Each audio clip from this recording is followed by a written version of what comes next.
Olá, queridos, mais uma vez estamos aqui no nosso canal Palavra que Salva. Você que está nos assistindo, você que faz parte desse canal, muito obrigado. Deus te abençoe, Deus te guarde, Deus te proteja. Obrigado por você estar assistindo as mensagens. Obrigado porque eu sei que você já passa essas mensagens, esses vídeos para outras pessoas que possam ter acesso, né? E ouvir a palavra do Senhor, que é tão maravilhosa, né? A você que está nos assistindo hoje, agora, nesse momento, nós temos a oportunidade de entrar na sua casa, no seu veículo ali, estar assistindo, ouvindo a nossa voz aí, ouvindo a palavra de Deus. Muito obrigado, meu querido. Muito obrigado mesmo. Se você quiser aceitar o nosso convite para participar do nosso canal, você está convidadíssimo a participar. Você não vai pagar absolutamente nada, né? Você apenas se inscreve aí, basta se inscrever, está inscrito, automaticamente você recebe todas as mensagens, né, que serão gravadas e tem acesso as mensagens, mais de 550 mensagens já gravadas para a honra e glória do Senhor Salvador Jesus Cristo, né?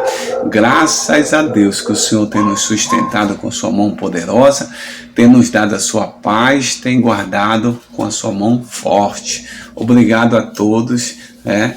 E fique aqui conosco, participe do nosso canal. Vamos à palavra do Senhor, Jeremias, capítulo 8, verso 22, diz assim: não há bálsamo em Gileade, não há médico, por que será então que não há sinal de cura para a ferida do meu povo? Né?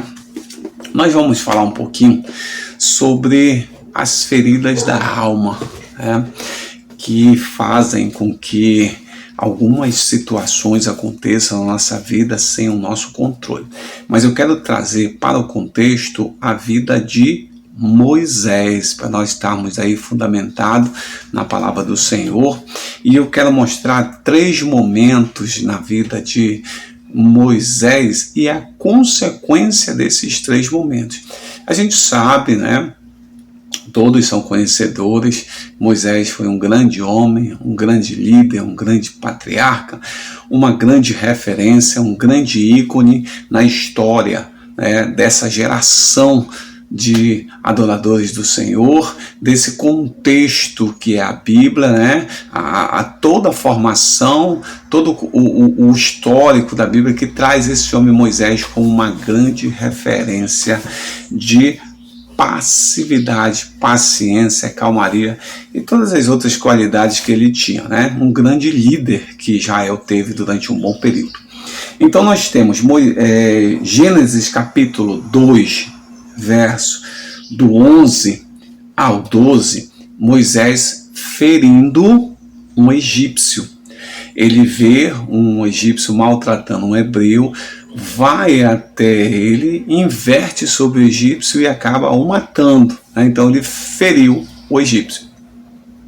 Uma segunda investida está lá em Êxodo capítulo 14, verso 21, é quando Moisés fere, né? Ele bate um cajado no mar, né? Ele abre o mar, né? Através da determinação de Deus, né? Deus agindo ali através da vida de Moisés como líder, né? E fere o mar vermelho se abre, né? Para o povo de Israel passar.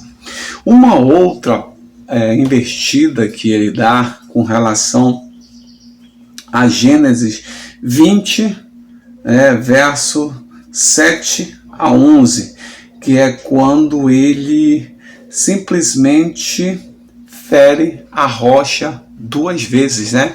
Quando ele fere e Deus manda ele agir ali, levantar o cajado, fazer o que Deus tinha mandado, ele pegou e bateu com o cajado na rocha, né?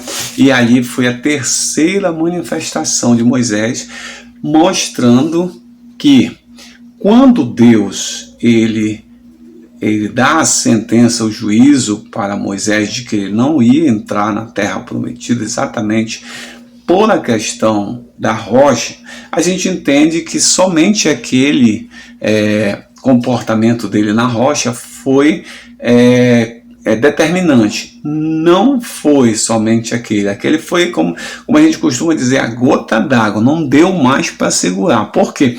Porque ele já vinha mostrando, através de comportamentos, algumas feridas marcantes na sua vida, e que precisavam serem saradas. Tá?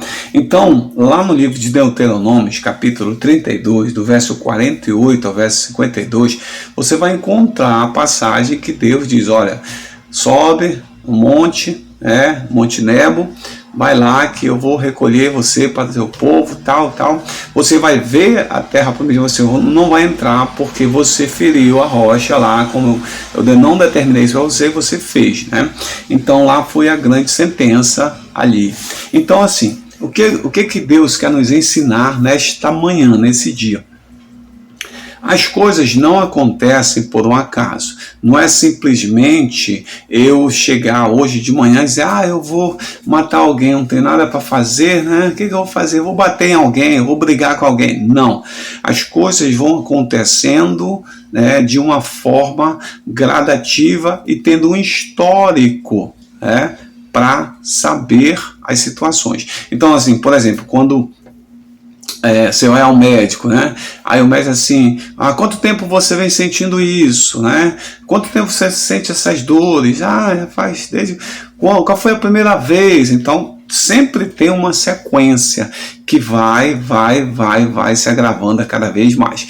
Então, assim, uma das coisas interessantes para a gente ver quando a gente fala das feridas da alma é uma máxima, dentro desse contexto de ferimentos, de feridas, né?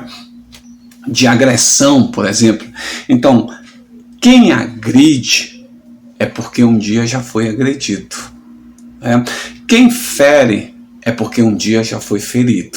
Então, é bem provável que na história pessoal, na história individual, na história do homem que está por detrás daquele que é o grande líder de Israel, Moisés, que foi o grande líder de Israel, existiam algumas feridas na sua alma que precisavam serem sanadas por Deus. Então, assim, essas situações mostravam o comportamento dele. Tá? Às vezes a gente tem um comportamento meio que às vezes agressivo, né? Antes que alguém me agrida, o pensamento é esse: eu vou agredir, né? Eu vou para cima, eu vou falar, eu não vou deixar isso por menos, isso não vai ficar assim, isso não vai ficar dessa forma, a pessoa vai me pagar, ela vai ver só, uma hora eu vou me vingar, uma hora eu vou bater, uma hora eu vou fazer. É porque já instaurou-se na história da vida dessa pessoa uma ferida.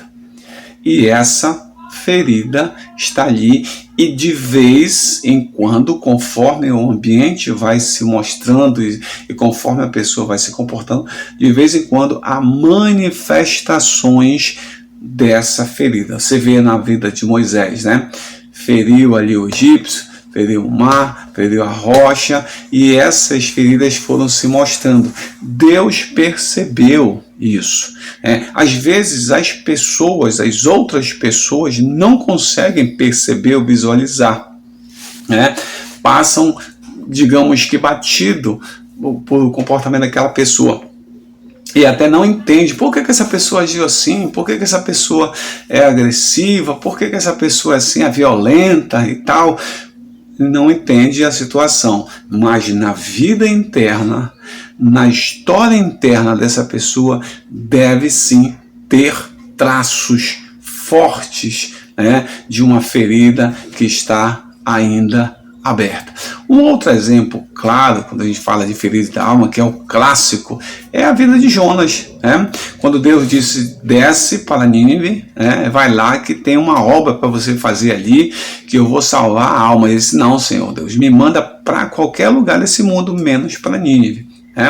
E quando ele chegou lá, mesmo contrariando a palavra de Deus, a ordem de Deus, ele disse: tu vai ter misericórdia desse povo, né? E tu vai deixar esse pai, vai salvar, tu vai acabar salvando esse povo, né? É isso que tu quer. Então, aí depois ele diz que é melhor morrer do que estar ali e tal. Então, a ferida ali se agravando cada vez mais.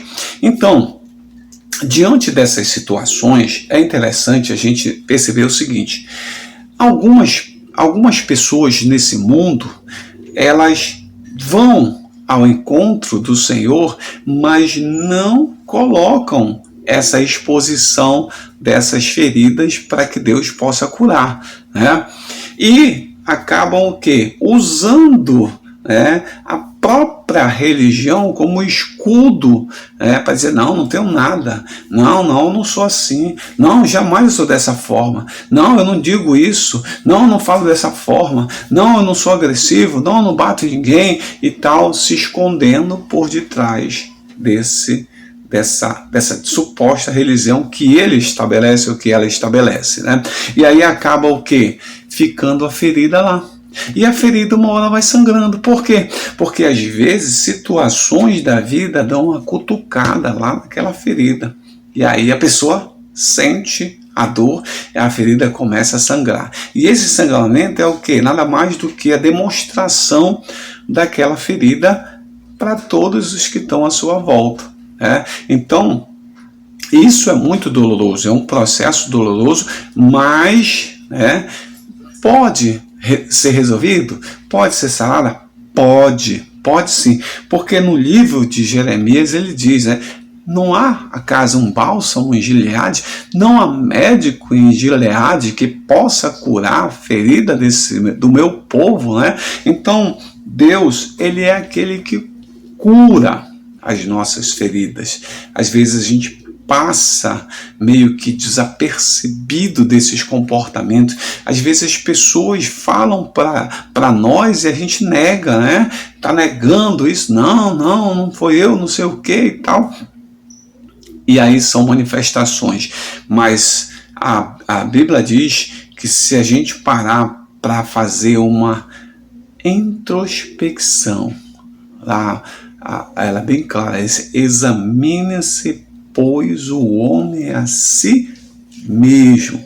Não é só para os momentos de ceia do Senhor que a gente faz esse exame, mas todos os dias. Por quê? Porque podem haver tipos de sintomas, né, que a gente não consegue visualizar. E não vai conseguir. Somente Deus, ele vê essas situações. Porque a Bíblia diz que ele penetra até a divisão da alma, do espírito, juntas e medulas, e é apta para discernir todo o pensamento humano e nos vê por completo. Aquilo que a gente não consegue ver e aquilo que o outro não consegue discernir, Deus, ele tem entendimento para isso. Então, assim, caso, né, eu não vou dizer aqui, você é um feridento e tal, nem fazer juízo sobre cada um, mas espera-se que cada um examine-se, pois, põe à disposição. Olha, o maior desafio para a cura de Deus na vida do ser humano não é a ação ou não de Deus, é a permissão que nós damos para ele fazer a cura. Porque assim, se eu me permitir ser examinado, é claro que eu vou abrir e dizer, Senhor, eis-me aqui, examina-me a mim, olha para mim, Senhor, está aqui, eu sou assim. Pode ser que eu tenha alguns conhecimentos de alguma coisa sobre mim, tenho, mas algumas coisas eu não tenho, então me mostra, eu quero mudar, eu quero mudança, né?